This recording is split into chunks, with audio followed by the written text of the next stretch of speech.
யோக ஞான சித்தர் ஓம் ஸ்ரீ ராஜயோக குரு சரணம். யோக ஞான சித்தர் ஓம் ஸ்ரீ ராஜயோக குரு சரணம். மனதை எப்பொழுதுமே தூய்மையாக வைத்துக் கொள்ள வேண்டும் என்று சொல்லப்படுகிறது. ஆக இந்த மனதை தூய்மையாக வைத்துக் கொள்வது என்பது சுமை இல்லாமல், தூய்மை என்பது ஒரு விஷயம் இருக்கு, சுமை இல்லாமலும் வைத்துக் கொள்ள வேண்டும்.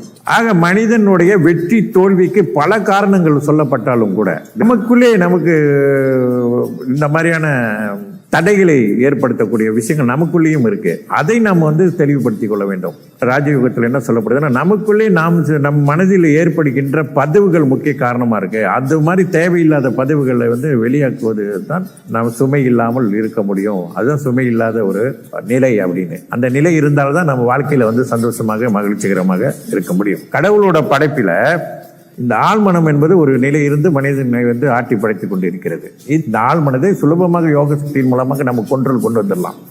நன்மையான விஷயங்களாக இருந்தாலும் தீமையான விஷயங்களாக இருந்தாலும் சரி, அவைகள் அனைத்தையுமே வாங்கிக் கொள்கிறது இந்த மனம், ஆழ்மனம். ஆக இந்த மனம் ஆழ்மனம் வாங்குறதோடு இல்லாமல் அது செயலுக்கு கொண்டு வருது வாழ்க்கையில. உதாரணத்திற்கு நீங்க நல்ல விஷயங்கள் எதுவாக இருந்தாலும் அதை பற்றி நாம் விட்டு விடுவோம்.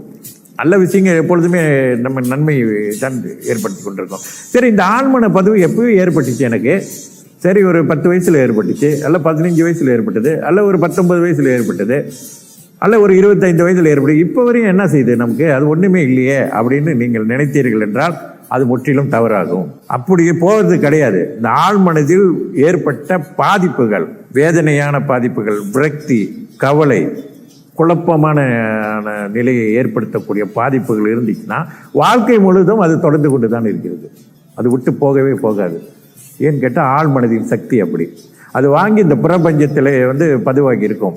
எப்பொழுதெல்லாம் அது உங்கள் நினைவுக்கு வருகிறதோ அந்த வேதனையும் அந்த கவலையும் விரக்தியும் ஏற்படுத்தும். உங்க மனம் அந்த மனதிற்கு ஆற்றல் இருக்கு, அந்த சக்தி இருக்கு, மனதின் சக்தி.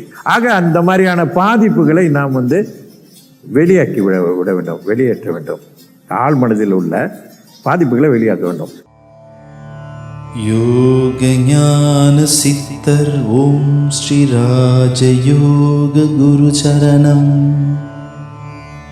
யோக ஞான சித்தர் ஓம் ஸ்ரீ ராஜயோக குரு சரணம்.